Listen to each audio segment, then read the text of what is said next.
Oui, bonjour tout le monde, le serviteur de Dieu et servantes de Dieu de partout à travers le monde. Nous vous bénissons au nom de notre Seigneur Jésus-Christ et nous disons merci beaucoup pour tout le monde et ceux-là qui nous suivent de près et de loin. Que le Seigneur vous bénisse. Nous sommes venus continuer avec notre intervention, le port des pantalons et des moignacs. Je dis bien pour les femmes. C'est ainsi que nous avons d'abord commencé à vous faire voir comment est-ce que vous pouvez connaître, travailler avec les livres de l'Ancien Testament, surtout le Pentateuque. Mais en faisant restitution du livre de Genèse, nous avons dit il y a le code. Si seulement si la personne a compris les problèmes des codes, il n'aura pas de difficultés. Nous avons parlé qu'il y a les codes, les 4 codes. Il y a ce qu'on appelle le code de l'alliance. Le code de l'alliance, c'est Exode. Nous avons dit c'est tout à fait un récit ou un document qui est abrégé par la lettre E majuscule. Nous avons déjà parlé cela dans la vidéo précédente. C'est tout à fait un petit rappel pour ceux-là parfois qui étaient en retard et ceux-là qui ont suivi parfois l'enseignement mais n'ont pas compris de quoi est-ce que le pasteur a dit. Après le second code, c'était le code deutéronomique qui nous a tellement intéressés. Pourquoi? Parce que c'est là où se trouve même le verset biblique de Deutéronome chapitre 22, le verset 5. Je vous ai parlé au sujet de ce code deutéronomique, que ce code en tout cas, voilà, vous allez vous rendre compte que du chapitre 22 jusqu'au chapitre 28, ainsi que ce document est désigné par la lettre D majuscule. Nous avons dit que quand vous commencez du premier chapitre de Deutéronome jusqu'au 11e chapitre, vous allez vous rendre compte que c'était cela maintenant le code donné. Le code de Deutéronomique. Maintenant, les autres chapitres à partir du 12e chapitre vers 34e chapitre, vous allez vous rendre compte que c'était une réforme du roi Josias. Le roi Josias, quand il a commencé à régner, c'est ainsi qu'il a fait une réforme, donc détruire les autels, appeler tout le monde les sacrificateurs, appeler les enfants de Dieu, appeler les enfants d'Israël, appeler les anciens des villes, ainsi tout le monde, pour commencer une réforme. C'est dans cette réforme qui a commencé du chapitre 12 jusqu'à même au chapitre 34. Pourquoi? Parce qu'on devrait maintenant répéter les lois en les explicitant. Je vous ai parlé que si vous ouvrez votre Bible, vous allez constater que le chapitre 12 est intitulé là aussi, qu'il est écrit répétition des lois et ordonnances. Vous voyez? Donc on répète ce qui a été donné du premier chapitre jusqu'au 11e chapitre, pour que le peuple d'Israël connaisse et comprenne qu'est-ce que Dieu veut, qu'est-ce que Dieu ne veut pas. Voilà, or que pas. Il y a une partie déjà qui a été donnée avant même que le roi Josias règne. Or, c'est cela, donné par qui? Par Dieu lui-même. Maintenant, au temps des réformes, il fallut que le roi, ensemble avec toute la masse, avec ceux-là qui écrivaient, avec ceux-là, les serviteurs de Dieu, commence à expliciter maintenant toutes les lois. Vous voyez, c'est ainsi qu'il y a eu maintenant le 12e chapitre jusqu'au 34e chapitre. C'est de là maintenant que les gens devaient comprendre qu'est-ce que Dieu veut et qu'est-ce que Dieu ne veut pas. C'est pourquoi on intitule bien répétition des lois et des ordonnances. Maintenant, quand vous prenez maintenant ce chapitre 22, dans lequel doit trouver maintenant l'explication de cette interdiction-là, vous allez vous rendre compte que, voilà, on commence maintenant à interdire, ce n'est pas n'importe quel habit qu'il faut prendre et porter. C'est pourquoi je vous ai parlé dans la vidéo précédente que voilà le second code nous intéresse par rapport au troisième code qu'on appelle le code de sainteté, qui commence dans le livre de Lévitique chapitre 17 jusqu'au chapitre 26, qui est désigné aussi par la lettre S majuscule, donc le document S majuscule. Même les théologiens connaissent cela. Le quatrième code, c'était le code sacerdotal. D'abord, le code de sainteté, pour qu'on puisse commencer à expliciter la sainteté. On l'a écrit vers 585, avant Jésus-Christ. C'est là. Alors, ce n'est pas tellement important pour que nous entrions en profondeur à ce qui concerne les problèmes de code. Le quatrième code, c'est les codes. Donc, quand on parle de code, on parle de loi, ordonnance, et ainsi de suite. Donc, le quatrième code, c'est le code sacerdotal. Donc le loi relative au sacerdoce. Vous voyez, les ordonnances relatives au sacerdoce. Voilà. Or, que par le code sacerdotal a été rédigé entre 573 et 444 avant Jésus-Christ. Vous vous rendez maintenant compte. Mais tous ces codes-là ne nous intéressent pas. Revenons maintenant sur les codes deutéronomiques dans lesquels nous trouvons Deutéronome 22, le verset 5. Je vais lire, nous parlons le port des pantalons. Les femmes là qui portent des pantalons, c'est une transgression, c'est tout à fait une abomination devant le Seigneur Dieu. Et la plupart des gens croient comme sur les pantalons, c'est récemment qu'il y a l'existence de ces pantalons, de pantalons d'homme. Non, le pantalon d'homme a existé depuis longtemps. C'est la raison pour laquelle, une fois que ce pantalon-là était porté par les hommes, il fallut qu'il y ait l'interdiction aux femmes de ne plus porter cela. Quiconque fera cela serait une personne abominable. Écoutez, le chemise que nous portons existait depuis longtemps. C'est pourquoi j'avais dit dans cette vidéo précédente que si je commençais à parler, à enseigner sur le vêtement, donc ça ferait tout à fait une année pour terminer cela.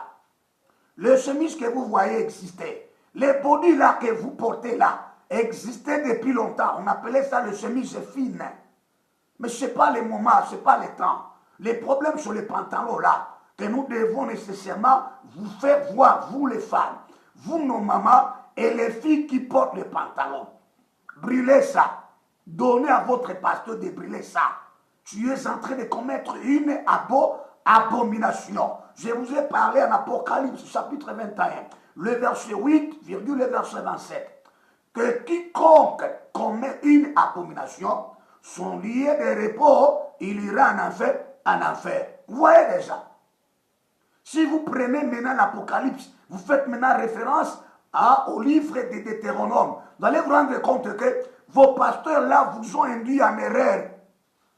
Mais aussi longtemps, il est grand temps que tu puisses encore faire une alliance avec le Seigneur. Que tu abandonnes les pantalons, que tu abandonnes les traits que tu portes toi une femme.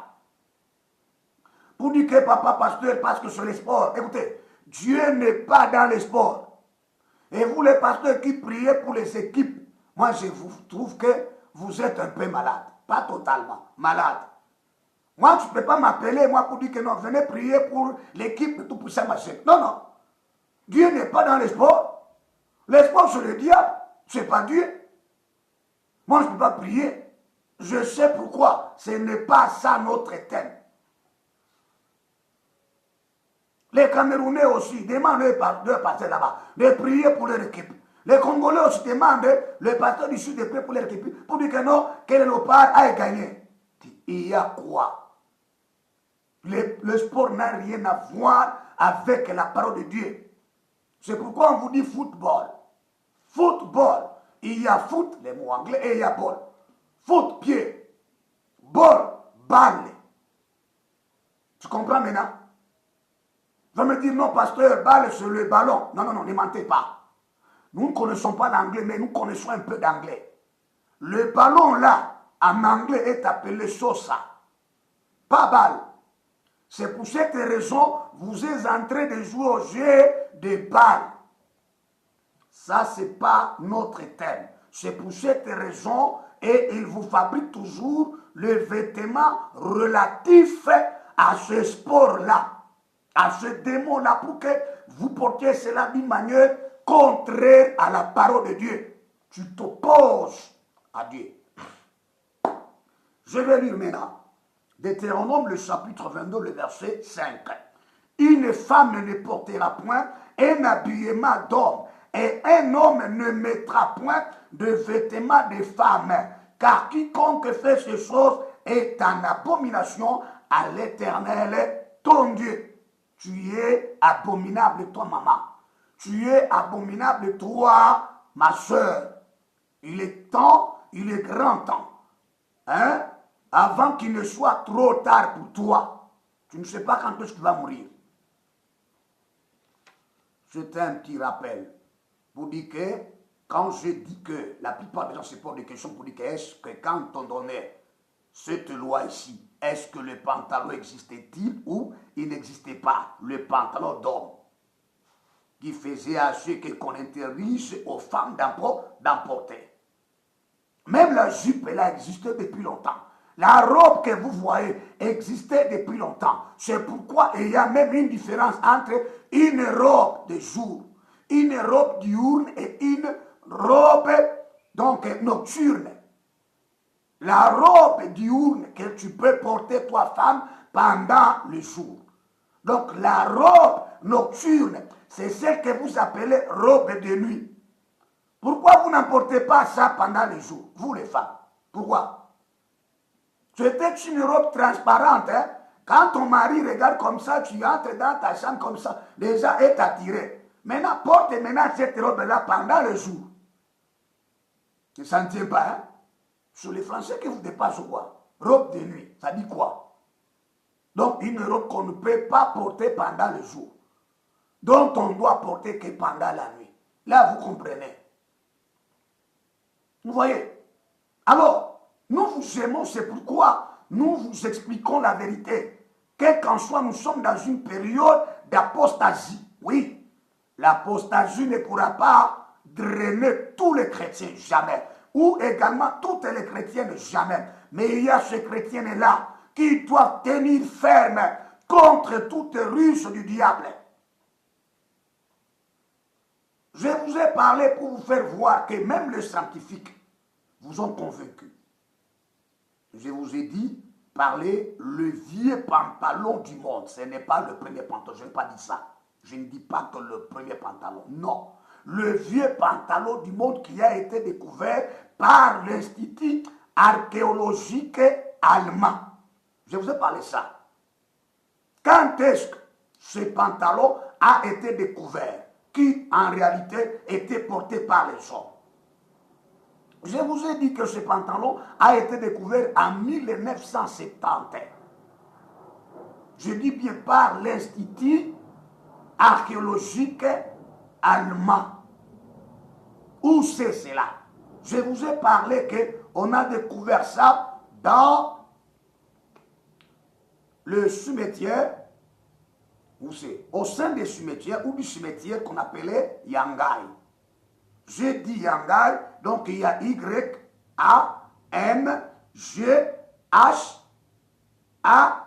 Yangai. Précisément dans quelle région? Située où? Dans la région de Xinjiang. Xinjiang. Xinjiang. X-I-N-J-I-A-N-G.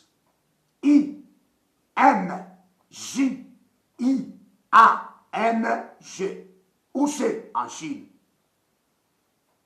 Pour des ressources bien que vous puissiez vous positionner, je vous ai envoyé aller sur le source qu'on appelle www.slides.fr.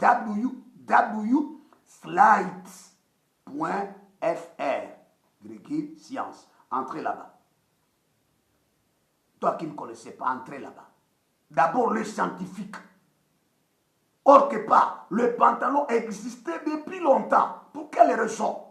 On ne peut pas interdire une chose dont on n'a pas l'objet.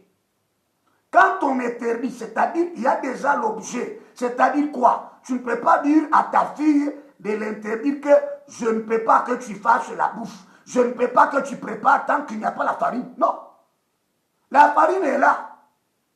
Donc, tu lui donnes maintenant l'interdiction. Si seulement si c'est là, si j'avais dit cela sans vous donner des appuis, vous devriez dire non, ce n'est pas toi qui a seulement monté ça. Écoutez, nous vous disons la vérité. Nous voulons sauver vos vies. Vous les filles qui portent les pantalons, les traînes, laissez ça. Non, maman, laissez ça. Ça, ce n'est pas être dans une ville. Non, non. Même si on vous appelait que tu es villageoise, oui. Tout le monde, nous sommes aussi dans une ville. Dans une ville, plutôt. Dans un village. Même quand vous allez au village, vous trouverez qu'il y a des femmes qui portent de quoi? Des pantalons. Tu vas les appeler qu'elles sont villageoises ou citadines. Donc nous qui sommes dans une cité, nous qui sommes dans une ville, donc nous nous rendons compte que ce n'est pas cela qui doit nous pousser à ce que vous les femmes, que vous portiez de quoi? Des pantalons. Ne faites pas cela. Je vous ai dit, quand vous trouvez dans une église dans laquelle on porte des pantalons, quittez. C'est une secte qui se fait passer à une église de Jésus. Dans une église véritable de Jésus, on ne porte pas de pantalons ni de traînes. Voilà, je vous ai parlé de cela que c'était, même celui qui aurait découvert cela, c'était Michael Wagner. Vous voyez? Donc en collaboration avec quoi? Avec les tisserands. Voilà, ils ont découvert ce pantalon qu'on a pu étudier jusqu'à dater ce pantalon, que c'est un pantalon qui a déjà fait 3 millénaires. Donc 3000 ans. Je vous ai fait des calculs, vous qui voulez connaître la vérité au sujet de ce pantalon.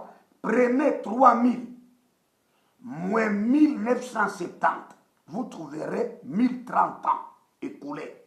À cette époque-là, quand tu avais découvert le vieux pantalon du monde, ce n'est pas dire qu'il existait que c'est un pantalon. Non, non, c'était tout simplement une surprise, de manière à ceux qui connaissent que même le pantalon a existé depuis longtemps, avant même la réforme de ce roi Josias. Là, ce sont des convictions. Prenez maintenant 1030 ans là, écoulés là, moins 621, au moment de la réforme, quand il avait commencé avec Josias, tu te rendras compte qu'il va rester 409 ans écoulés aussi. Vous voyez, c'est la raison pour laquelle il y avait l'interdiction. On ne peut pas interdire s'il n'y a pas l'objet. On interdit parce qu'il y a l'objet. Que Dieu vous bénisse de partout, vous qui nous suivez. Si vous voyez bien, il y a même un prophète, un petit prophète déjà aussi, autant toujours de Josias, qui a attaqué cela. C'était Sophonie. Lisons Sophonie chapitre 1, verset 8. Vous allez vous rendre compte que, toujours autant, vous voyez, on a constaté qu'il y avait maintenant une situation d'intrusion, que ceux-là, les femmes commençaient maintenant aussi à porter un habillement d'eau, et les hommes aussi maintenant commençaient comme à mélanger. Voilà que Dieu envoie maintenant Sophonie également à intervenir. Je commence avec vous. Sophonie, chapitre 1, le verset 8. N'oublie pas cela. Ne portez pas un habillement étranger à la parole de Dieu. Non, vous risquez d'aller entrer en enfer. Je vous ai parlé qu'on ne badine pas avec Dieu.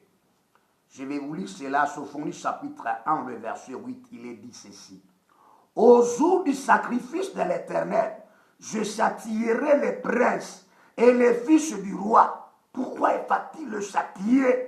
Parce que ce sont ces princes-là, ce sont ces fils du roi qui amenaient l'innovation. Pour eux, c'était innovation. Qui amenaient d'autres habillements. Allez-y maintenant. Et tous ceux qui portent des vêtements étrangers. Souvenez-vous quand je vous ai parlé en Genèse 35, le verset 2. Quand Dieu dit à Jacob, que toi, Jacob, dis à tous ces peuples que tu as de ne plus monter à Bethel tels qu'ils sont. Qu'ils enlèvent d'abord ceux qu'ils ont là-bas, les dieux étrangers, les anneaux. Après quoi, qu'ils changent les vêtements dont ils portent. Je vous avais dit que ce n'était pas des vêtements sales, c'était des vêtements étrangers dont Dieu ne reconnaît pas. La Bible ne reconnaît pas. Les vêtements inconsidérés. Vous voyez, c'est depuis longtemps. Ne croyez pas que les gens marchaient nus. Non, non. Ils portaient. Voilà. Si vous voulez comprendre que Sophonie ici, pourquoi je l'ai évoqué, c'est parce que quand vous lisez premier chapitre de Sophonie, le verset 1, lisons ça. Vous allez vous rendre compte que Sophonie a commencé aussi à prophétiser, faire son activité au temps de Josias que je vous ai donné qu'à les lire. Deuxième roi, le chapitre 23 là-bas. Vous allez vous rendre compte que c'est de là que la réforme a commencé. Lisons Sophonie 1.1. La parole de l'Éternel qui fut adressée à Sophonie, fils de Koussi, fils de Guédalia, fils d'Amaria, fils d'Ézéchias, au temps, marque bien cela, au temps de Josias, fils d'Amon. Voilà. C'est le prophète aussi qui attaquera quoi? Les problèmes d'habillement. C'est pourquoi je vous ai fait voir le verset 8 là. Ne croyez pas que toutes ces pratiques-là commencent aujourd'hui. Non. Sauve-toi, ma soeur. Sauve-toi, maman. Sauve-toi, madame. Ne croyez pas que vous montrez votre comment est-ce que vous vivez dans une ville, vous êtes des citadins. Non, non. Non, non. Ils vous trompent, ces gens-là. Les faux pasteurs-là vous trompent, vous mentent. Parce qu'ils veulent profiter le bien que vous avez. Nous n'avons pas besoin de profiter vos biens, comme l'apôtre Paul le dit. Que vous, les étrangers, je ne suis pas venu pour vos biens. Et même vous, les Philippiens, je ne suis pas venu pour les biens. Non, je viens vous chercher vous-même. Il dit également aux membres des Corinthiens que non. Écoutez, les Corinthiens, je ne viens pas chercher vos biens. Je cherche vous-même. Nous cherchons vous. Voyez. Donc lui aussi, Sophonie, en avait aussi prophétisé autant de Josias dans la même réforme. Il appelle les prophètes, il appelle les anciens, les sacrificateurs, le lévite, tout le monde là-bas. La réforme commence maintenant à expliciter, à écrire, pour expliciter les 11 chapitres là. Ainsi de suite, or que par la loi est donné depuis longtemps. Le pantalon homme existait depuis longtemps. Quand tu as maintenant tentative de ceux-là qui voulaient aussi porter des pantalons hommes, donc les femmes qui voulaient aussi porter cela, voilà le problème maintenant que Dieu a commencé encore à attaquer comme il attaque aujourd'hui à travers ses serviteurs.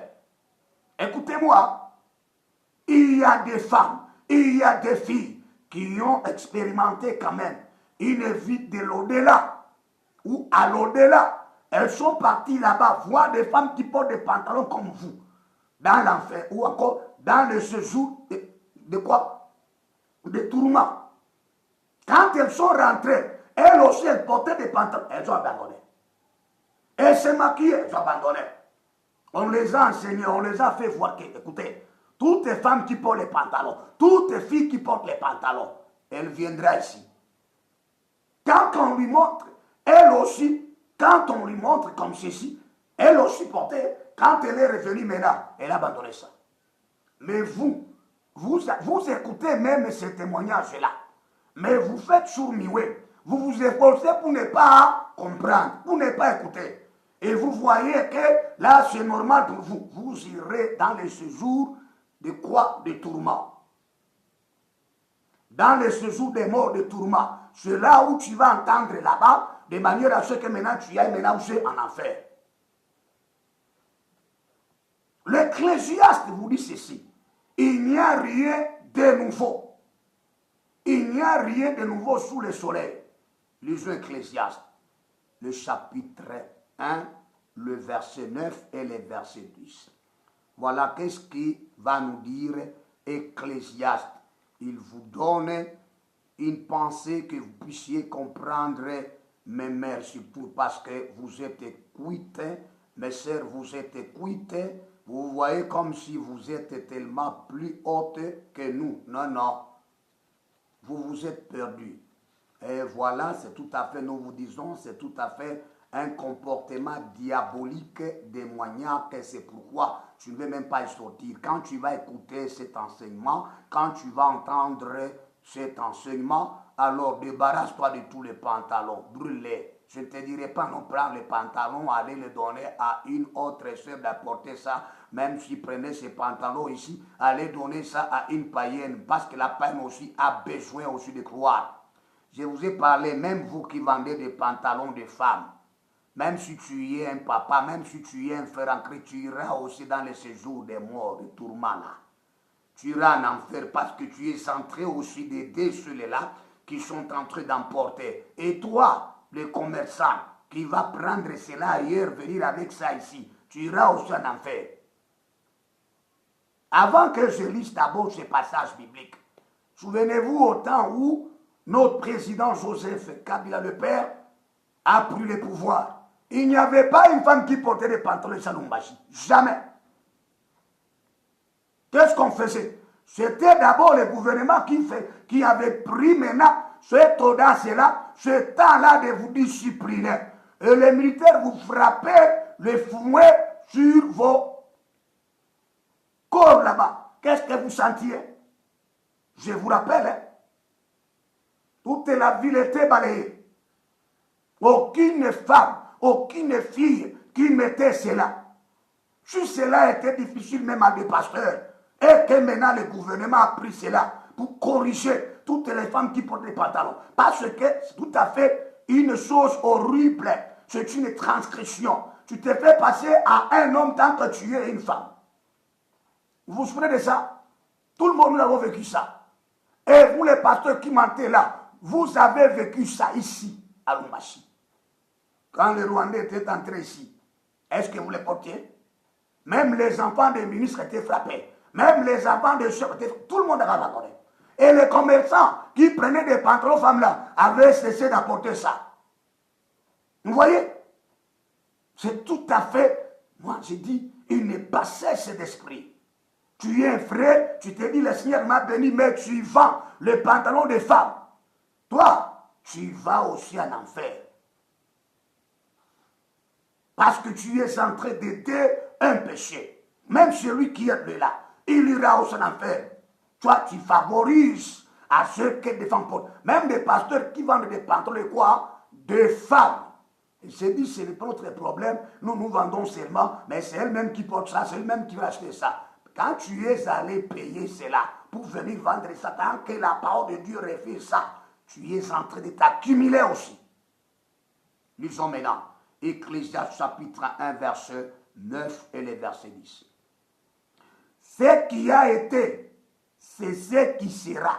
Et ce qui s'est fait, c'est ce qui se fera. Il n'y a rien de nouveau sous le soleil. Vous voyez, les slipes que les gens portent là,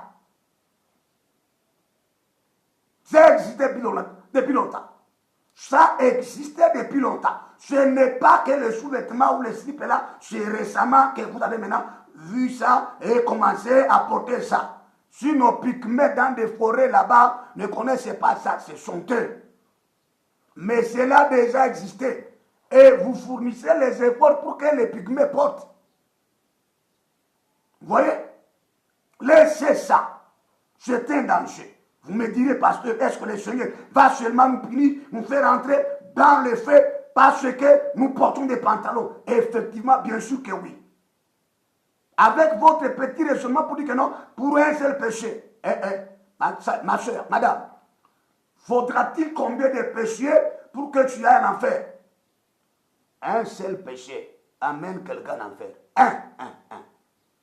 Un seul péché. Le riche là, qu'est-ce qu'il a dit à Jésus? Il dit, Seigneur, qu'est-ce que je peux faire pour que j'aille hériter le royaume de Dieu? Il lui dit, toi, ne lis pas, n'as-tu pas le temps de lire le roi? Alors, le riche répond, roi, j'ai toujours observé tous ces commandements, toutes ces lois depuis mon enfance, jusqu'à même à cet âge que je suis ici. Le Seigneur le regarde et fixe les yeux et lui dit, il te reste une chose. Pas deux, pas trois. Une chose. Quoi? Prends tes biens là, allez le vendre là-bas. Après quoi, tu viendras, tu donnes ton argent à tous les pauvres. Maintenant, mais tu maintenant. Ah, ça a été choquant. Il n'avait pas la miséricorde. Hein. Il n'avait pas pitié, hein, l'amour. Hein. Parce que quand vous voyez les riches, quand ils sont en train de voir les pauvres souffrir, ils se réjouissent même. Vous comprenez? Un seul péché se m'a conduit en enfer. Après, le Seigneur est dit, vous comprenez? Il sera trop difficile que les riches entrent où c'est dans le royaume de Dieu. Mais un chameau pourra passer par un trou d'aiguille. C'est cela. Il n'y a pas de nouveau. Tout ce que vous voyez existait déjà. Je vous ai parlé au début que même des chemises que nous portons ici existaient déjà. Vous voyez, les pantalons que vous portez, les écharpes là que vous mettez là, existaient déjà. Il n'y a rien de nouveau sous le soleil. Parce que les gens veulent le faux là, veulent vous faire voir comme sinon, moi je ne peux pas gaspiller le temps de bien porter à cause de la chrétienté. Écoutez, avec telle personne qui parle comme ça, croyez-vous qu'il est de Dieu? Il n'est pas de Dieu. Je parle de l'objet. L'objet sur lequel doit se poser l'interdiction doit exister pour qu'il y ait maintenant l'interdiction.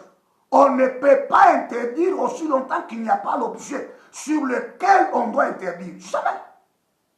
Même l'apôtre Paul l'a dit. On ne peut pas imputer un péché à quelqu'un aussi longtemps qu'il n'y a pas l'objet. Il doit y avoir l'objet sur lequel on lui a interdit, après lui a transgressé. Maintenant, le péché maintenant est constaté. Même l'apôtre Paul a dit, on interdit après l'existence de ce qu'on doit, de ce qu'on veut interdire. C'est ça. On interdit après. Je dis bien, on interdit après l'existence de ce qu'on veut interdire. On ne peut pas interdire au moment que l'objet n'existe pas. Non. C'est pourquoi quand vous lisez bien la Bible, vous devez être très souple. Dieu ne peut pas dire ne volez pas si le vol n'existe pas. Le vol est là. Dieu ne peut pas dire ne portez pas les pantalons si les pantalons n'existent pas. Il est déjà là. Il t'interdit. Dis maintenant à ce pasteur-là qui vous mente là, que pourquoi vous ne portez pas aussi des jupes? Pourquoi vous ne portez pas aussi des robes? Qu'il porte des robes et des jupes aussi. Et qu'il sorte maintenant aller prêcher, aller au service, aller au travail. Vous voyez? Vous voyez? La Bible dit qu'un homme ne peut pas se couvrir la tête. Vous voyez? Mais une femme doit se couvrir la tête. Mais ce n'est pas mon thème là. Donc, on ne peut pas dire qu'une femme doit couvrir la tête au soldat qu'il n'y a pas la tête. Non, il y a la tête qu'il faut couvrir. C'est tout à fait un thème. Parce que c'est tout à fait dans cette vidéo qu'il a évoqué les problèmes de voile, tout ça comme ça. Je vais parler même les problèmes de voile, les problèmes de traitement. Là, c'est du diable. Quand Dieu dit ne te tresse pas, donc il y a le traitement. Vous voyez? C'est pourquoi il est interdit. Parce que l'ennemi a introduit le traitement, mais quant à toi, il ne faut pas le faire. Il y a l'objet du côté de Dieu et l'objet du côté du diable. Tous les deux côtés imposent ils mettent leur objet. Vous voyez? Que le Seigneur vous bénisse. Lisons quand même Romains chapitre 5, le verset 13. Je vous fais comprendre, vous, nos mamans, si tellement vous avez entendu cela, vous pouvez même appeler. Ah oui, parce que nous avons écrit que, en tout cas, le numéro même est mentionné ou est affiché sur l'écran de tout enseignement au-dessus là-bas pour tout contact appelé. Si tu es un vrai pasteur, nous t'envoyons pour dire qu'allez donner au pasteur tous tes pantalons que tu portais là-bas, de manière à ce qu'on brûle ça et n'achetez jamais de pantalons. Vous allez vous rendre compte que ceux-là qui vont nous prendre, nous acheter ailleurs là-bas des pantalons, et quand vous ne les payez pas, ils vont chuter, ils vont abaisser ça, ils vont rester, ils vont cesser de faire quoi? D'aller nous acheter des conneries là.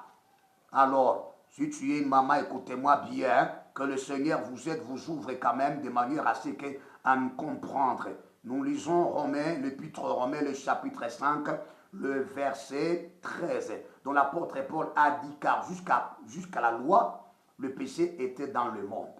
Or, le péché n'est pas imputé quand il n'y a point de loi. Vous voyez? Quand il y a la loi, donc on impute les péchés. Quand il n'y a pas la loi, donc il n'y a pas de péché. Je vais lire ça. Romains chapitre 5, le verset 13. Car jusqu'à la loi, donc ils ont quitté de quelque part, jusqu'à la loi, le péché était dans le monde. Or, le péché n'est pas imputé quand il n'y a point de loi. Jusqu'à la loi. Quand on dit jusqu'à la loi, donc on quitte de quelque part jusqu'à maintenant la loi. Parce que beaucoup de gens en Brésil, les gens marchent-unis, il y a une huile qu'on appelle l'huile de nudité. Après quoi ils invoquent le verset biblique de Genèse pour mentir aux gens. Vous savez, Dieu a créé l'homme était nu. Nous aussi, nous restons maintenant nus. Non, non. Je t'ai fait lire ce verset pour que tu comprennes. Jusqu'à la loi. On quitte de quelque part jusqu'à la loi. Le péché était dans le monde.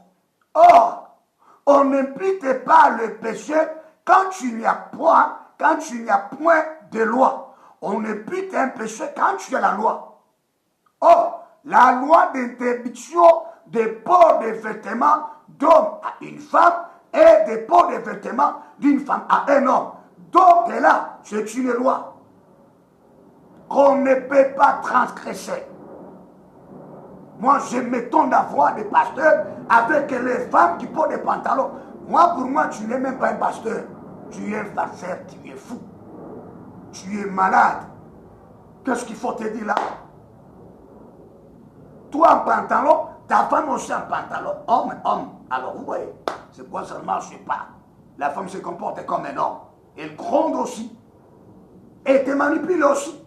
Mais quand tu quittes là ta maison, tu viens à l'église là-bas, vous voyez, tu flattes les gens comme si ta femme est là, elle n'obéit pas.